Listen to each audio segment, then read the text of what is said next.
So before this video starts, I just did want to say that I don't know really what happened. I don't remember if I accidentally deleted the footage that I had for like my camera, or if it was something like I forgot to press the record button. I don't know really what actually happened.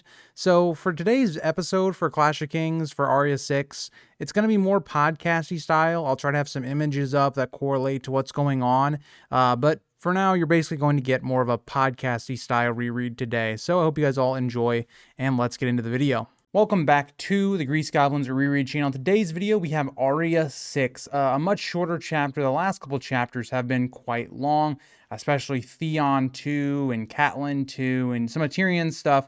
This is definitely a switch of pace. This chapter is pretty short in comparison and really is the start of that next arc where Arya is now at Harrenhal and how all of that's going to go down. She has 10 chapters in this book, and so we're kind of starting I would say the breaking down of the character of Arya as she's lost all control over her life.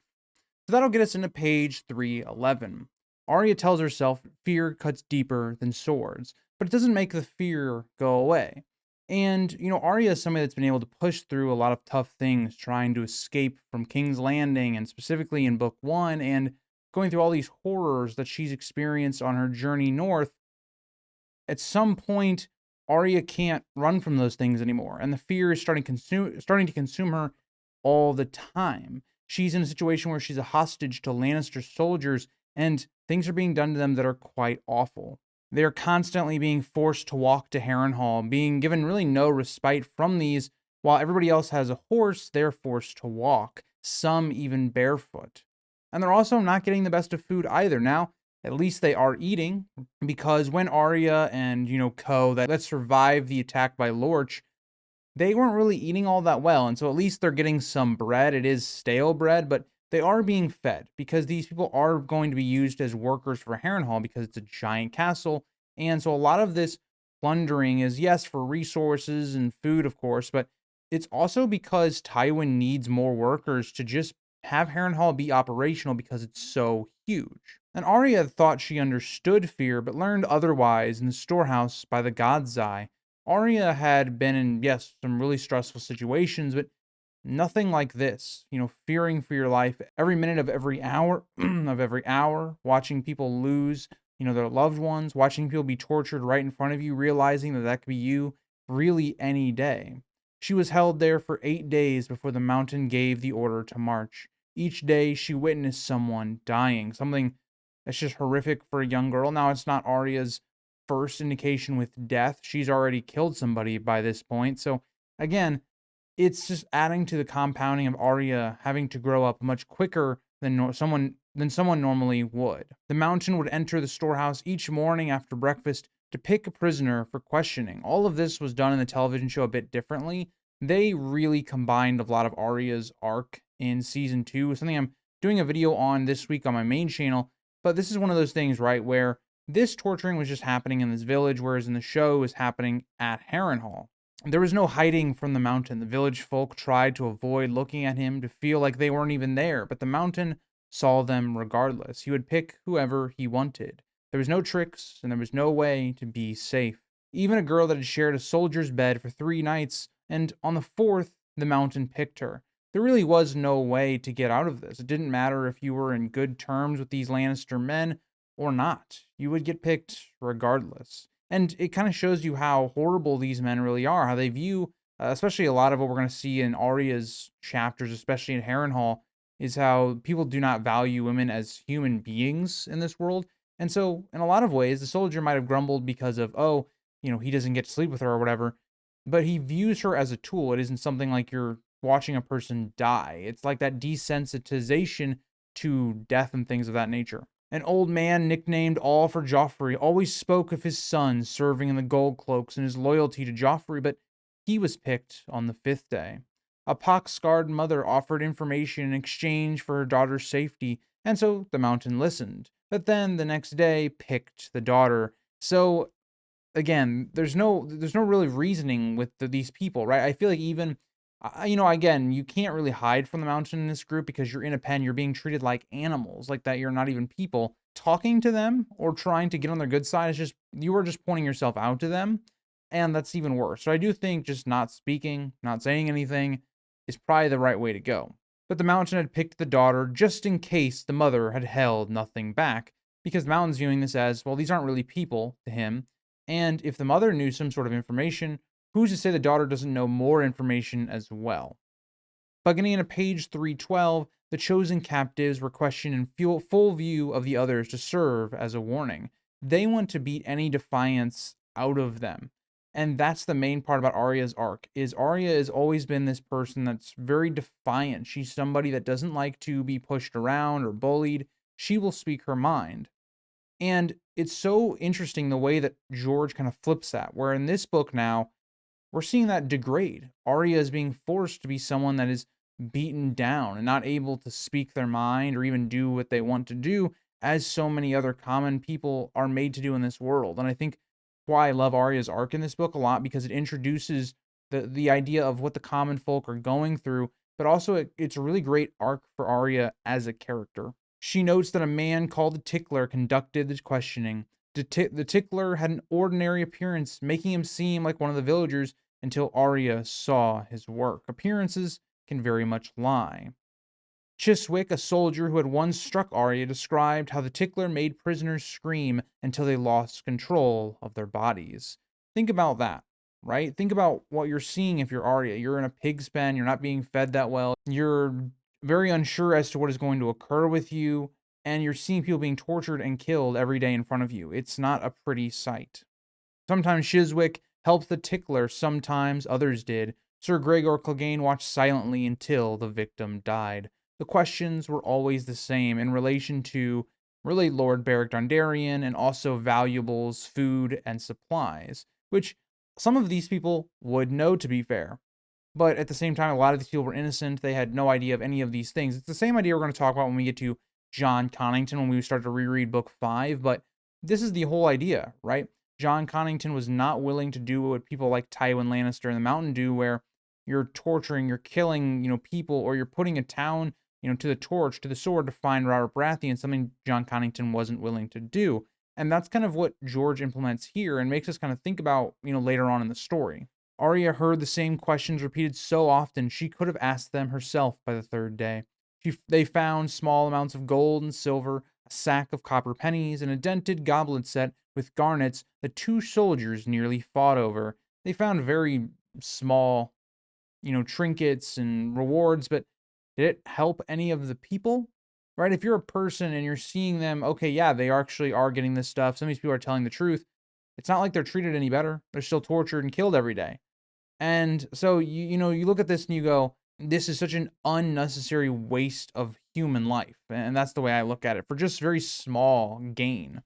The information extracted about Lord Beric was contradictory. And you got to be thinking about it like this. If you're a person that's being tortured to death, you're going to say anything that you believe is going to get you out of being tortured and killed.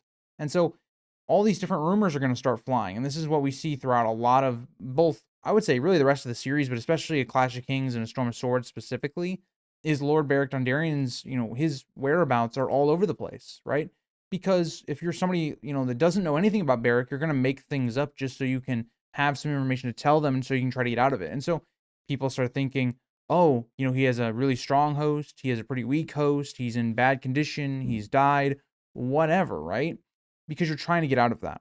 But either way, no one survived the Tickler's questioning, whether man, woman, or child. The strongest victims lasted until nightfall before dying. Their bodies were hung beyond the fires for the wolves. As they marched, Arya realized she was not a water dancer. She starts to question herself. If she, if she is who she thought she was, why is she not fighting back? Why is she allowing this to happen to herself? And I think this is really interesting because it delves into some really, really dark ideas about, victims and how they view themselves after very traumatic events. And Arya herself is kind of getting into that. And I think if you kind of understand the way I was like suggesting that, you can understand what I'm trying to suggest. I'm just not going to say it and or talk about it on YouTube because I won't like that. But it's this idea that, again, Arya believes that she's kind of at fault, right? Why isn't she taking action? Why isn't she doing anything to fight back? And that really isn't what her thought process should be, even though it's very understandable. It is these people are committing horrible crimes and things like that. It is never the victim. It's never the victim's fault or anything like that. It's these people doing horrible things. And it's very interesting because something very similar to that, and what I'm kind of suggesting, is going to come up as well. She had believed that Sirio Farrell would never have been captured disarmed or remained silent. Arya felt more like a lamb among sheep than a direwolf. She used to view herself above these villagers, and on her journey with Yoren and how she was viewing a lot of these villagers, she was kind of angry at them and looked down upon them, and now she starts to understand them. She hated the villagers for their helplessness and hated herself as well. The Lannisters had taken everything from her: father, friends, home, hope, and courage. And I'd go even further, saying control of her own life. She now has really no sway over what's going to happen to her. A soldier had taken her sword needle, while another had broken her wooden practice sword. They had even taken her last shred of privacy. And that's the truth. They've taken everything from her. They've stripped her down to being kind of an animal that is just, told to do things and doesn't fight back or anything like that. It's a lot of what we see in the manipulation of societies and things like that. I think there's a lot of parallels to the way that the Lannisters are trying to do terror, and how they're treating their servants and things like that are very reminiscent of the Holocaust and some of the stories we hear about that. And it kind of feels like the same idea, right? That you need to be subjugated to the point where, you're not fighting back and you're not really a person. That's the way that they treat all these servants. And so I hope you guys don't take that the wrong way, but that's kind of the way I look at it, the way that Arya and the villagers are being treated. But yes, her last sense of privacy was over. On the road, she'd been able to, pose as a boy, but now there was no way to hide it. When she was in the storeroom, and even on their journey to Harrenhal, she has to go to the bathroom at some point, and she can't really hide it here. And so her final secret is kind of revealed. Now, it's not all of her secrets. They don't know she's Arya Stark or anything, but they know that now that she's a girl, which is, getting into page 313, really awkward for someone like Hot Pie who thought this was a boy the whole time. Sir Gregor and his men obviously did not care. This was just another girl to them, but it is interesting, right? If you're thinking about it from Hot Pie's perspective, he's thought that she's a girl this whole time. Talking was strictly forbidden, and Arya learned to keep silent after receiving a broken lip. Again, see, they're taking away your basic human rights to just talk. And it's making it to they're basically animals, right? Where they have to follow all, rules and not think about it, not talk back, any of that stuff. Even a 3-year-old boy kept calling for his father, so they smashed his face in with a spiked mace. When the boy's mother screamed, Raph the Sweetling killed her as well. Just some dark stuff. Any little thing gets you killed. That is the fear that's building up in Arya and a lot of the other people. Again, this is a lot of the reason that I compared it to World War II and some of the things that the Jewish people were going through, and others, people that were captured, people that were put under control of others and all that kind of stuff. Arya once again looks at herself and questions herself and hates herself. Arya had watched them die and did nothing. She realized that bravery didn't do any good here. And that's the thing, right? Being brave and being courageous and all this stuff and having acts of rebellion don't matter. She can't fight back. She's just going to get herself killed. A woman who had tried to be brave died screaming like all the rest. There were no brave people on the march, only scared and hungry ones. That's the truth, right? These are people that are scared, hungry, being mistreated. Most captives were women and children, obviously, because a lot of the men at this point are being sent into war. Lord Tully calling his banners, the Lannisters calling theirs, the Starks, all that stuff. A lot of the young men, or the men that you would say are like in their prime, physical state, are gone. A lot of the people left are going to be the women and the children left to provide, or left to sustain the home and things like that. But in other regards, if you are some of the, captors, right? If you're some of, the Mountain's men as well, you may want to just kill the men straight out, because those are going to be people that can fight back. Those are going to be viewed as threats. Women and children, not so much. And so that's a different side of that, right, as well, where it's just more terror. But Gendry was also spared because he admitted to forging the horned helm, as smiths were too valuable to kill. Yeah, especially in the Riverlands, right? How many blacksmiths are you going to be able to find? Gendry has a trait that not a lot of other people would have, and also is trained by someone with a lot of prestige in King's Landing. Sir Gregor told them they would be taken to serve Lord Tywin Lannister at Harrenhal. He claimed they were traitors and should be grateful for the chance to serve instead of being killed. It's some of this manipulation, right? It's, oh, well, we're not killing you. but yet you're being forced into basically slavery. That's what it is, in my opinion. It's just horrible the way that this manipulation goes about, because some people will buy into that. We even see when we get to Harrenhal how other, maybe more common people treat people. This is kind of that idea. It's the Lannister manipulation. It's a lot of what we see, unfortunately, still in the world today that is used here. And I think George does a really great job of writing this because it feels so real. A wizened old woman complained that they had nothing. A wizened old woman complained that they had done nothing treasonous and had simply been raided, and that's the truth.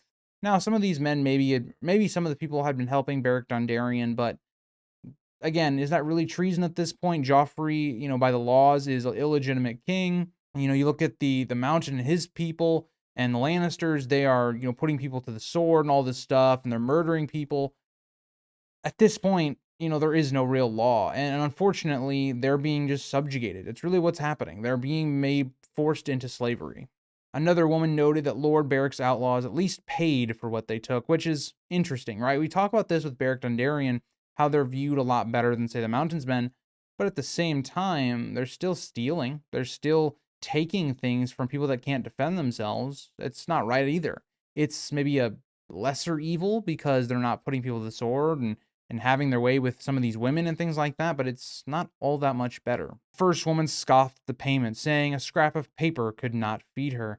Exactly. If you take away their food and their, way to live, you're just condemning them to a death, but just a little bit longer, of starvation, something that's probably even worse. She spat 3 times, once for the Tullys, once for the Lannisters, and once for the Starks, and you can't blame her. All of these families abandoned them.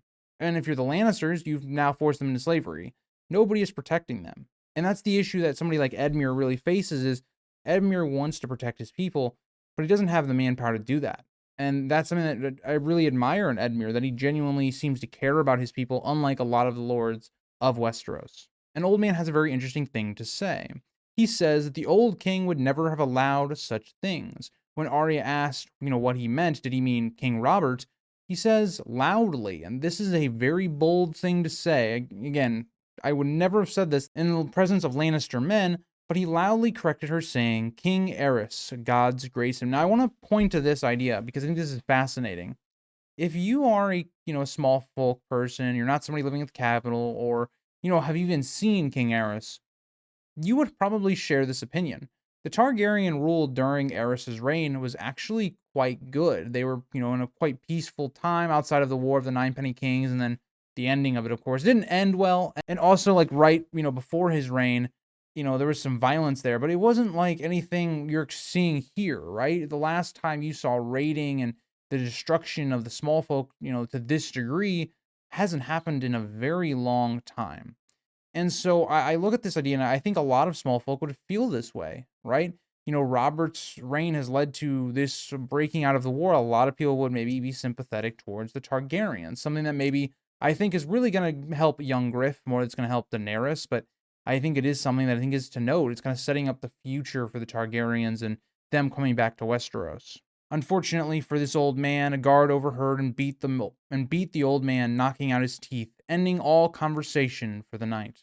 Sir Gregor was bringing back pigs, chickens, a milk cow, and 9 wagons of salt fish. His men had horses, but the captives had to walk. Anyone too weak to keep up was killed on the spot. What does that remind you of? I mean, there is a numerous amount of answers you can say. Whether you go back in history and more modern history with things happening during World War II, or the Cold War in certain countries, or the way that Native Americans were treated in North America, the way people are still being treated, this is just something that unfortunately is far too real.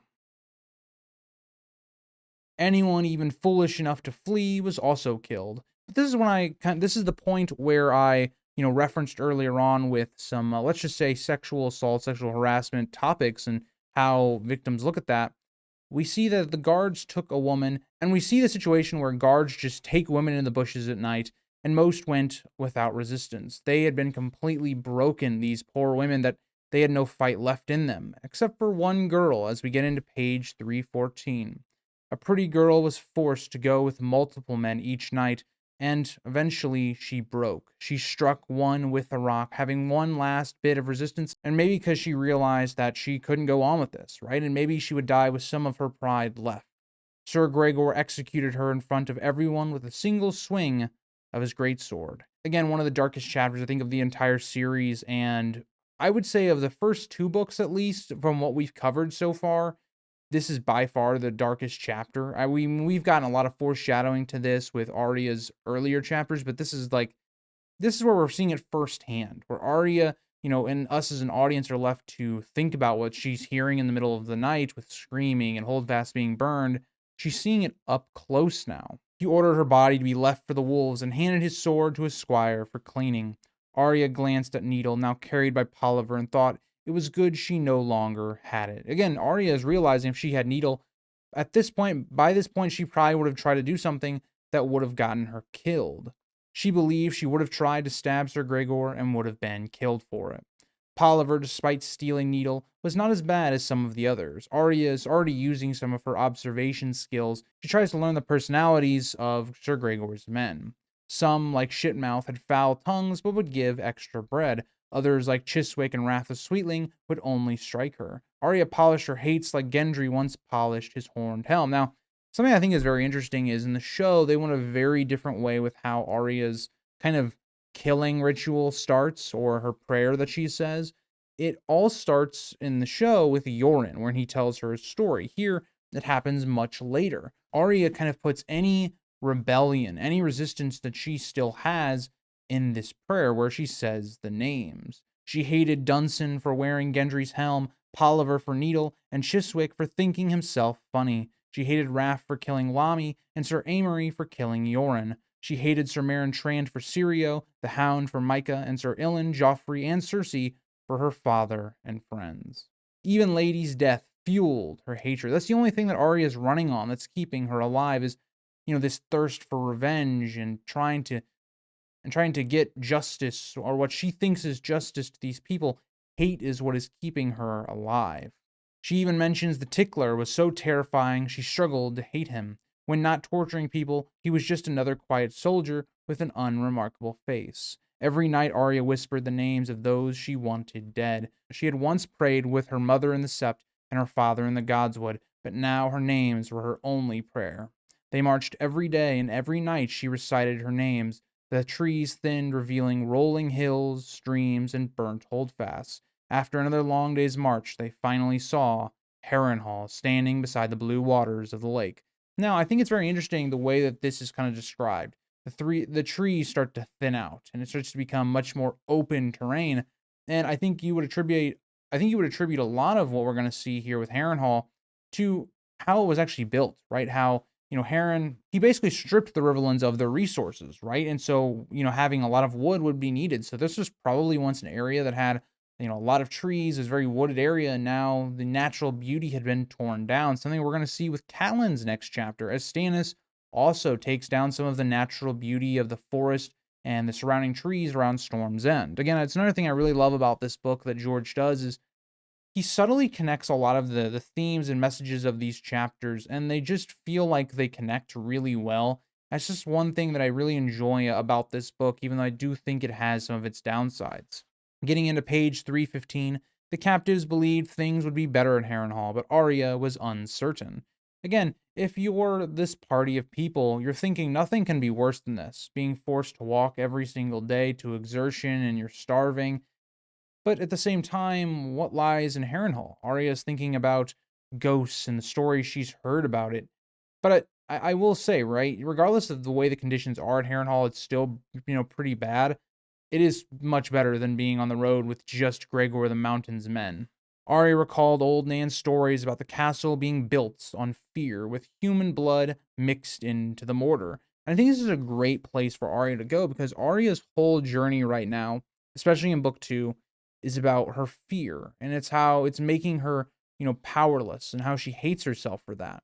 And that's going to fuel her, her hatred, her anger, her revenge, things that will all still are really plaguing her even to now in the story, into book 5, and I think will be a really big resolution for the next book in Winds of Winter. But it all comes from this book. It's one of the reasons I love this book, because it it paves that road for all these things that go on for the rest of the story. She remembers the story of Aegon's dragons that had roasted Harren and his sons inside the castle walls.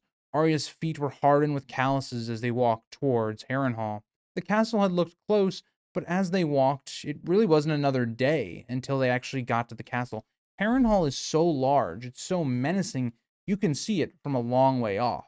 It's kind of like nowadays if you see a big city, like you can see a big city for quite a ways away, right? I know there's this hiking trail that that me and my friends go on usually in the summer.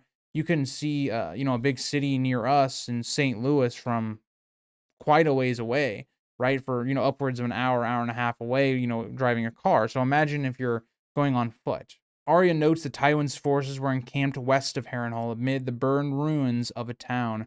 Harrenhal appeared deceptively small from afar because of its massive size. The curtain walls loomed sheer like mountain cliffs, topped with rows of wood and iron scorpions. The Lannister encampment reeked of filth with overflowing latrines swarming with flies.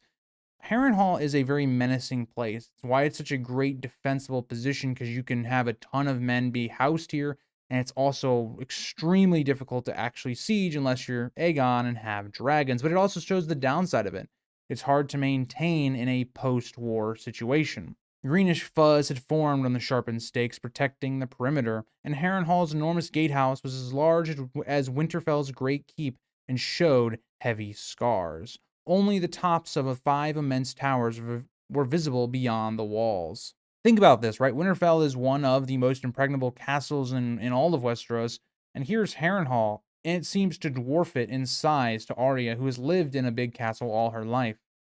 The shortest tower was taller than Winterfell's highest, but all were all misshapen, resembling gnarled fingers. The way Harrenhal is really described as being this menacing place. It is a really formidable castle, but it looks ghostly and destroyed.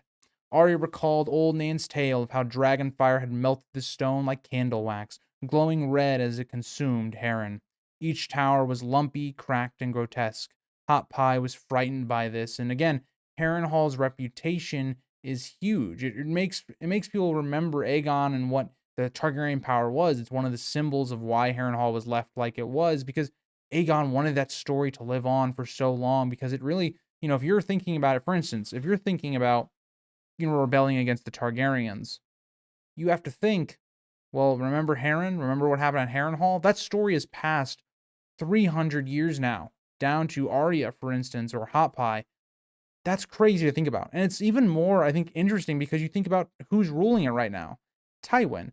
Tywin has done something extremely similar to Aegon with the Reigns of Castamere. That story will live on even, I think, after the Lannisters are gone. But still, there's a really big story. And so it's how fear can be used as this symbol. Again, really all of Arya's journey, especially in this chapter, is about that idea of fear. Hot Pie, still frightened, whispered that Harrenhal had ghosts, and Chiswick mocked him, giving him the choice to join the ghosts or be one. Hot Pie entered the castle with the rest of the captives. There's no option. You can't, you can have some reservations and be scared, but if you're not willing to do something, they're just going to kill you. In the bathhouse, they were stripped and forced to scrub themselves raw in scalding hot water. And that gets into page 316, but they're now trying to, make them a bit more than animals, but not people. They're, tools that everybody else can use and help run Harrenhal. 2 stern old women, Goodwife Annabelle and Goodwife Hara, oversaw the captives bathing, discussing them like livestock. Amabel was dismayed by Arya's calloused feet, while Hara assumed her rough hands came from churning butter.